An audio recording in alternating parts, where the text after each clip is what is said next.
and gentlemen, let's get ready to rumble!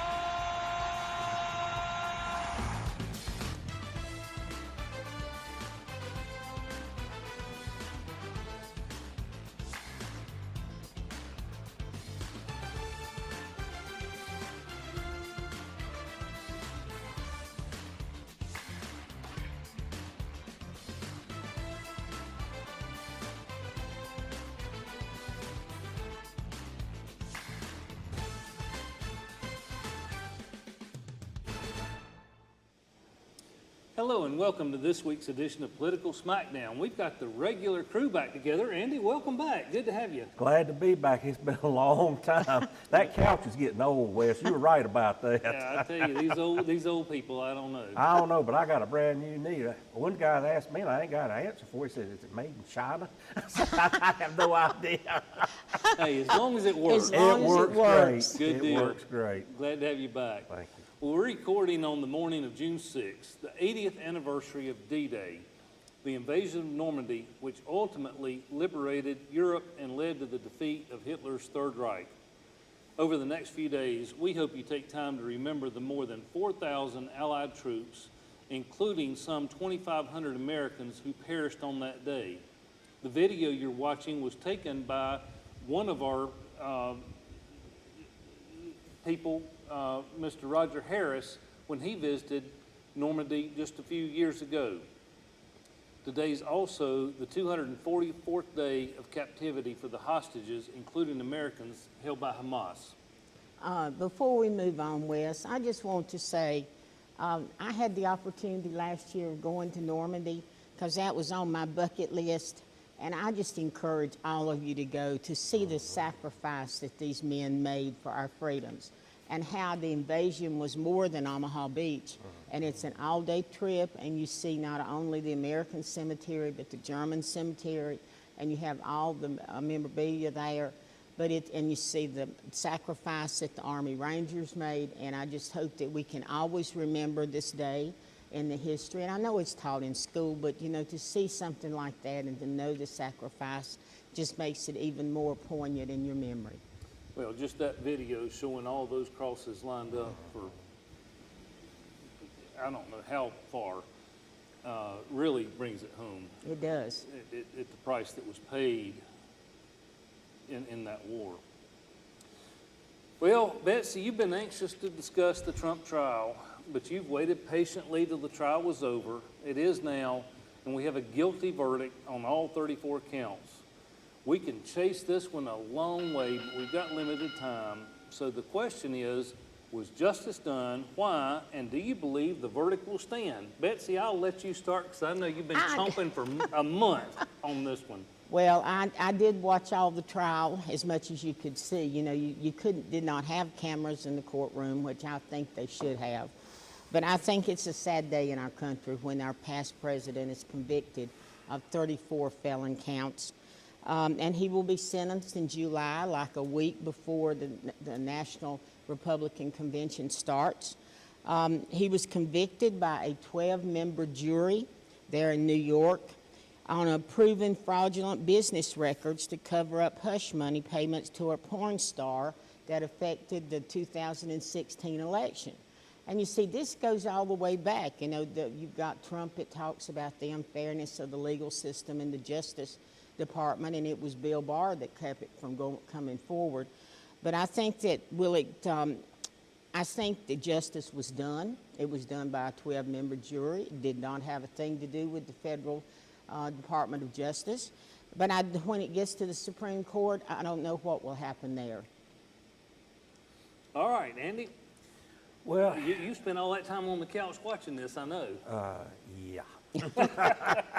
Well, I've got a message from Roger to Mike. Mike, this is from Roger, and he said, at least Trump finally won the popular vote. So he asked me to share that with you. Well, my message to Roger is he and I were both wrong because privately we both thought it would be a hung jury that at least one person would not vote to convict. I, too, thought it'd be a hung jury. I was really shocked that it was a unanimous. I really was. I felt like somewhere in 34 counts, something would fall apart, that they would find something that really just didn't pass muster. Well, but in fairness, all the counts were essentially the same. Pretty much so, You yeah. find one guilty, all are guilty. Yeah, but here's the thing. This is a lot of hue and cry or nothing. They're not going to send an ex-president to jail. It's not going to happen. When it's all said and done, yes, they'll fine him. They'll slap him on the wrist and say, go forth and sin no more if that's possible. And that's going to be the end of it. And, you know, it's a lot of political kabuki for all, might as well say that's what it's been. And, you know, I mean, let's face it, I mean, Trump's not a good man. His morals are a lot to be desired. I'm still surprised somewhere in his past he hadn't bragged about having sex with a porn star. That just seems like that is just hardwired into him. But, and I'm sure somewhere he said it, somewhere he had to. It's him. But I just think it's bad. Then we've got now all this with Hunter Biden going on, and it just goes on and on and on. It's a flip of the coin. Which side's it going to be? A Democrat one time, Republican next? I just want to know where are we going to start governing again?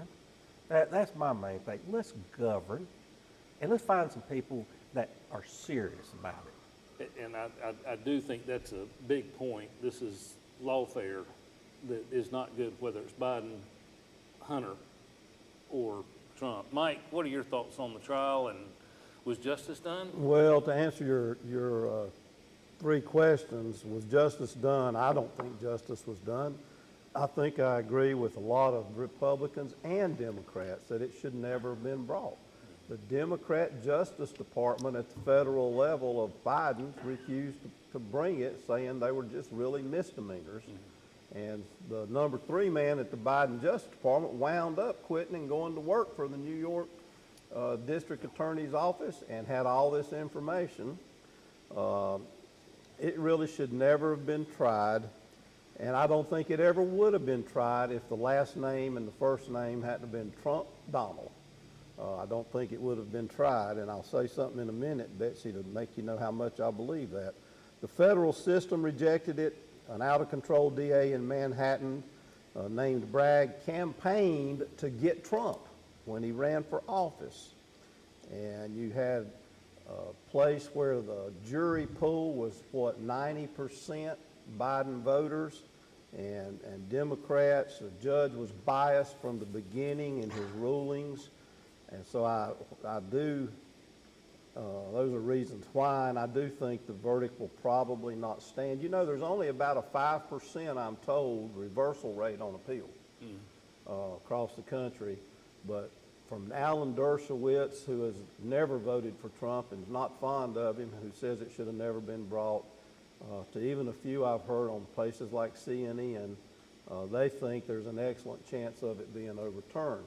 The freaking judge could have already done the sentencing, but he pushed it out for over a month because Trump can't appeal. His lawyers can't appeal until after there is a sentencing. Yeah. And he knew that day what he was going to do.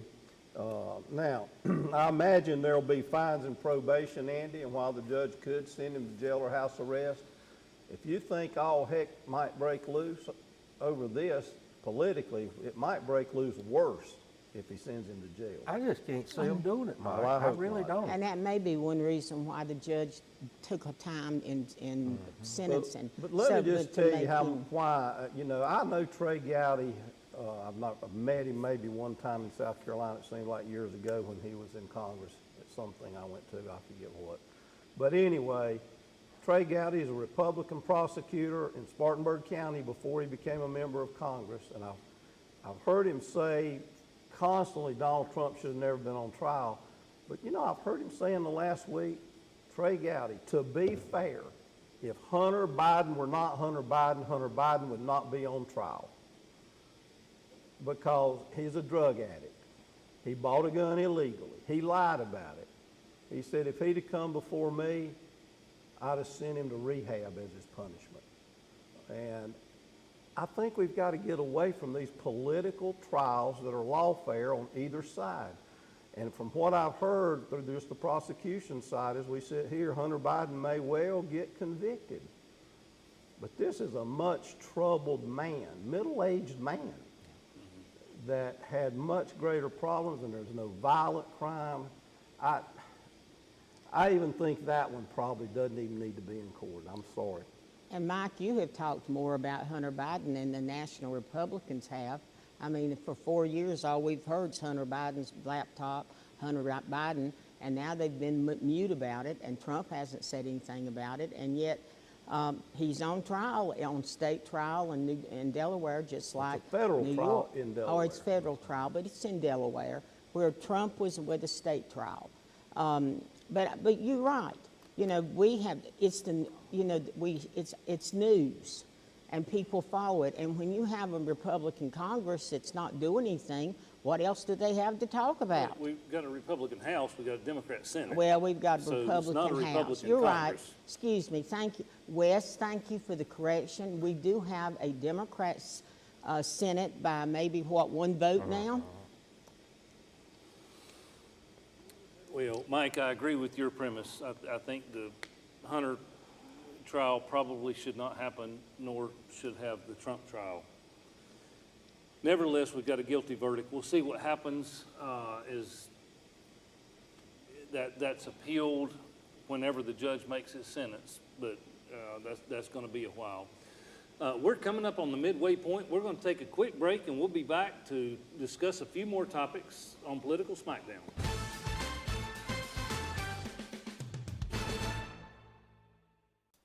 Hi, I'm Shara Miller, the host of Artworks. Each month we bring to you wonderful, talented artists from here in Cleveland County and the region. We have artists, we have potters, we have painters, we have musicians, we have actors. We just have wonderful artists that come to you and tell you about all that they're doing, their creativity, what inspires them. Join me here on Artworks each month on C19. You can also watch us online at c19.tv.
Welcome back. Earlier this week, President Biden did what he said for years he couldn't do, issuing an order to limit border crossings. Effective immediately, once the daily total reaches 2,500 on the rolling average, the border will be closed until the rolling average drops below 1,500. Mike, in and of itself, that doesn't seem like closing the border, but and there are many exceptions. For context, the Obama-Biden DHS Secretary Jay Johnson said 1,000 border crossings per day overwhelms the system. It's only been a few weeks since the president assured us that the border was secure and that he could not take any action to restrict illegal crossings. And by the way, the courts have ruled that this particular action was illegal under the Trump administration.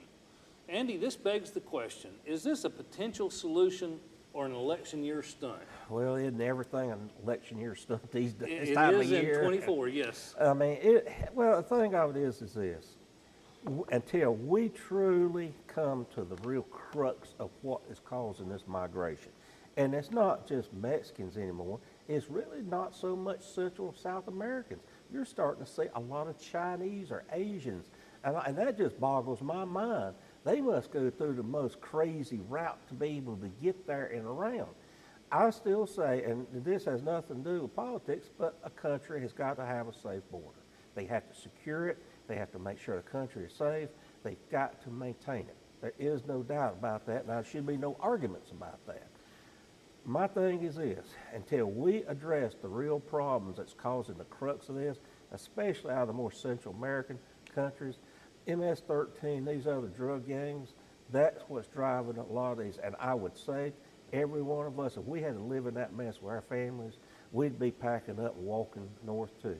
And until we can figure out some way to help these countries maintain to where they're actually an operating republic of some sort and not run by drug gangs, even so much like they have in Mexico.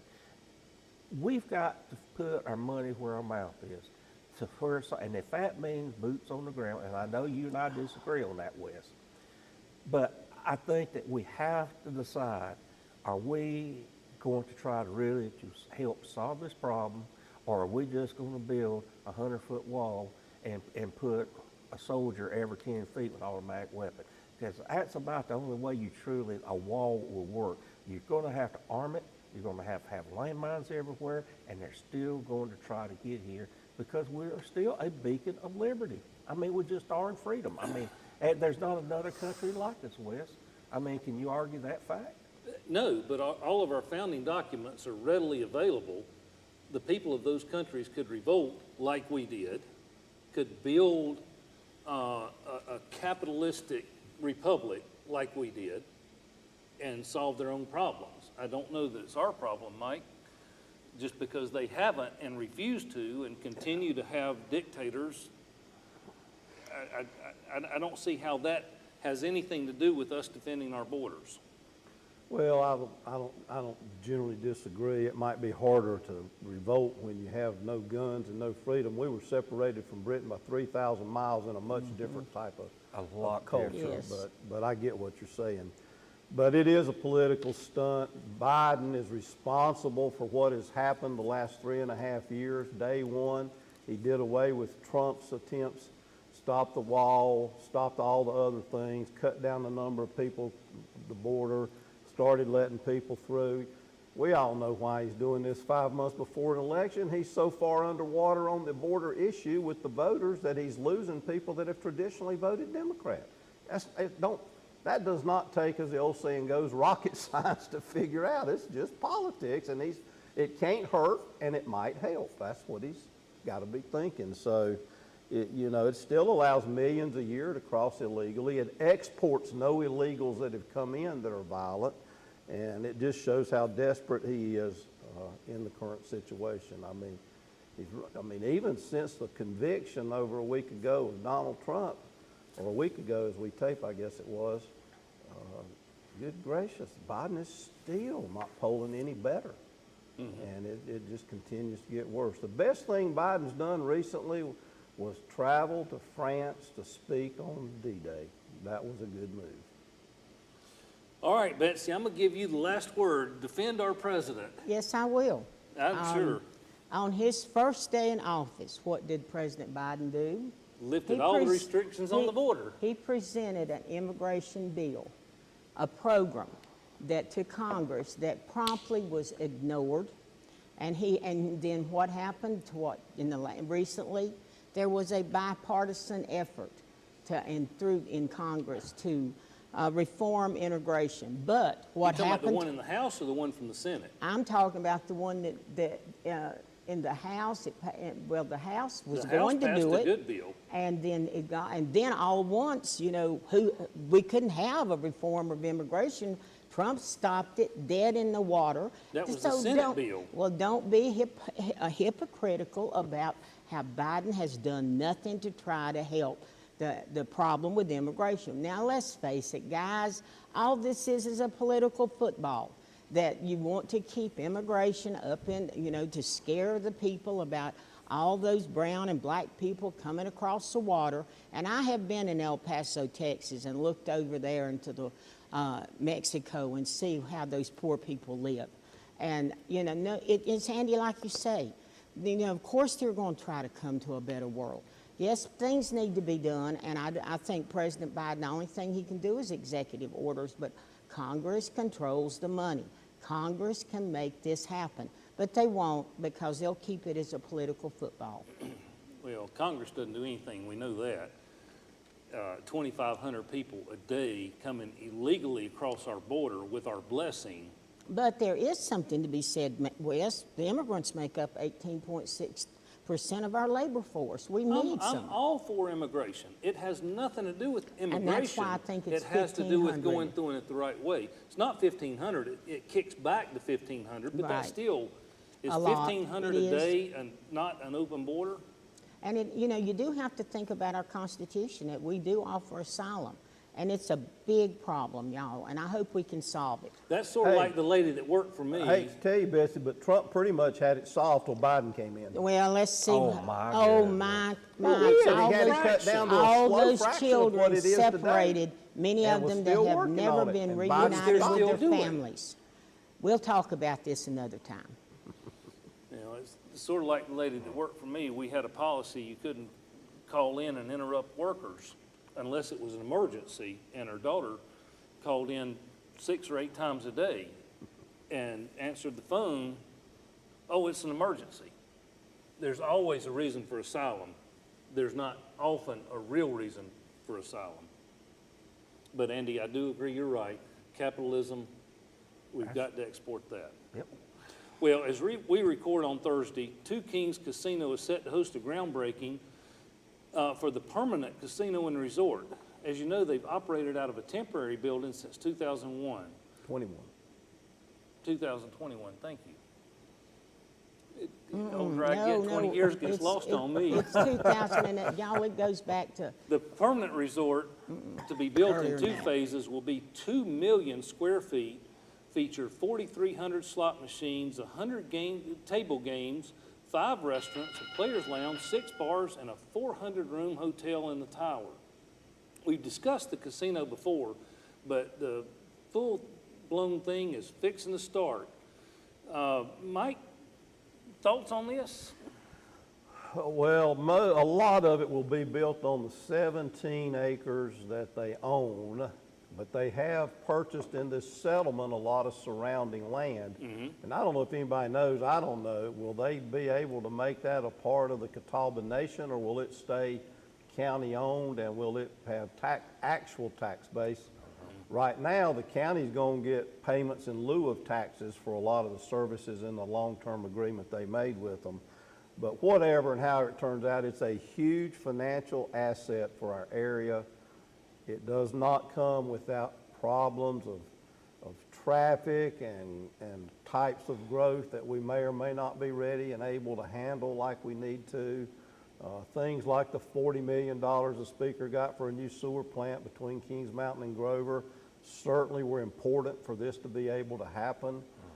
Kings Mountain's got to be able to service it with, I suppose, water and so forth. And I know all those agreements were made years ago, but I just have to say I've always been a realist about this. I get it, and it's a financial asset, but it will create problems with more access to easy, legal gambling, the state in the gambling business. Anybody knows anything about human nature knows some people get addicted to gambling just like some people get addicted to alcohol and other things. So there's got to be a rehabilitation program to encourage people who can't handle it to get into it and avoid it. Well, Betsy, you're going to be able to see the lights and hear the slot machines ringing. that's about the to truth. your backyard. It's almost to my backyard. I could really ride up there on a golf cart. And it does go back further than 2021. I know I went in there and played Steve's Machines in 2019, the only time I've ever been in there, because my husband loved to go to the casinos. But it is amazing the amount of dirt that has been moved in the 2-week period. And not only that, but they have cut down trees that go down below on Interstate 85. For the first time, I think it's going to happen. And you were talking, Mike, about how it would affect. Already my taxes are going up, and whether or not people want to buy my land and whether or not I sell it will all depend on what happens up and down my road. I did not know if it would really come about, and I'd love to know what that gaming, what the agreement was. But they are having the opening tomorrow at 10 o'clock, and hope y'all, I'll let you know, because I plan to be there. I'll join you there. Andy, once all the agreements came together, which has been several years, things seem to be moving very quickly now. Well, and it was, everybody had everything laid out, and it's just a matter of Indian Affairs finally saying, okay, and making sure that the Indian tribe was getting the vast majority of the money. That's the main crux of it. And that's how it worked out, as it should be. So this is going to be a beautiful thing done. But as Mike said, it brings issues with it. But Mike, if you look through, anytime you happen to walk through it, there's a 1-800 number on everything that goes around advertising casino if you need some help. So, Well, I haven't been in there to see the 800 number. well, I ought to have it memorized by now, but I don't.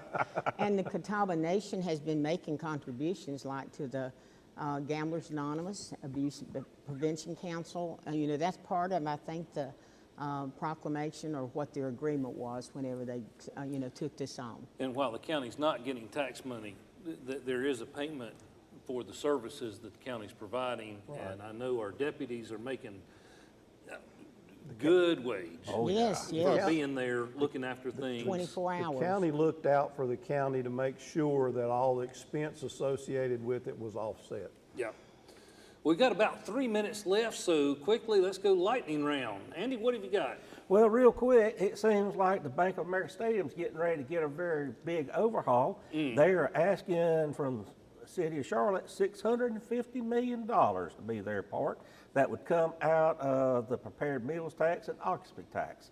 I don't know about y'all. Last time I was there a few years ago, it looked pretty nice, but they're wanting to completely revamp this thing. So we'll see what it looks like. How you like that occupancy tax, by the way? Well, Mike really likes it. All right, Mike, he threw it to you. Well, Betsy, don't fall out of your seat. I'm holding on. But this week, Democrats had companion bills, House Bill 1075 and Senate Bill 911, which would take aim at what we all criticize, and everybody from the John Locke Foundation on the right to Common Cause on the left criticized last year when the legislature said they would decide if any of their records were public. So some Democratic legislators have introduced a sunshine bill to have a constitutional amendment put on the ballot to vote that public records have to be public records and that the legislature can't do it. Interestingly enough, Wes, on February 14th, 2011, the Republicans introduced a similar bill called the Sunshine Amendment, but they've forgotten about it. It's long been my contention, if your party is wrong, call them out. Republicans, you're wrong on this in the House and Senate. You really ought to, if it's not a constitutional amendment, go back and amend what you did last year. I think we all agree with you on that, Mike. My lightning round, Wes, pertains to women. The first woman was elected president-elect of Mexico this week, Claudia Sheinbaum. She was the mayor of Mexico City. She's the first female president elected in the Northern Hemisphere. She's a climate scientist, so she is and also the first Jewish leader. She speaks English. She lived in the United States for a while, and she got 60% of the vote, the largest turnout in Mexico's history. So I look forward to what things could happen with the election of a female president there in Mexico to work with President Biden. All I can say is buckle up for this. We appreciate you joining us this week for Political Smackdown, and we look forward to seeing you next week. Don't forget, you can tune us in on your computer at c19.tv. Thank you, and have a good week.